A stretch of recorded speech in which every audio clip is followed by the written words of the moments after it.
ত্রিপুরার সীমান্তবাসী কেন এত আতঙ্কে?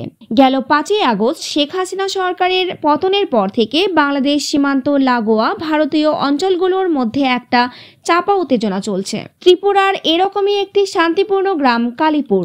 একসময় কাঁটাতারের বেড়ার গায়ে সেখানকার মানুষ তাদের রোজকার পরনের জামাকাপড় শুকাতে দিতেন। তবে 5ই আগস্টের পর কিছুটা পাল্টে গেছে সেখানকার নিত্যদিনকার দৃশ্য। এখন ওই গ্রামে কড়া নজরদারি চালাচ্ছে বিএসএফ। এর ফলে মানুষের মনে আতঙ্কের সৃষ্টি হয়েছে। প্রহরারত বিএসএফ সদস্য সবার আসা যাওয়ার ওপরে কড়া নজর রাখছেন, কিন্তু কেউই সেদিকে যেতে পারছেন না। বাংলাদেশের সঙ্গে উত্তর পূর্ব ভারতের 4 রাজ্য আসাম, মেঘালয়, মিজোরাম আর ত্রিপুরার মোট 1879 কিলোমিটার দীর্ঘ আন্তর্জাতিক সীমান্ত রয়েছে। এর মধ্যে ত্রিপুরার 856 কিলোমিটার সীমান্তই দীর্ঘতম। ত্রিপুরার প্রায় 37 লাখ নাগরিকের মধ্যে 3 লাখেরও বেশি মুসলমান।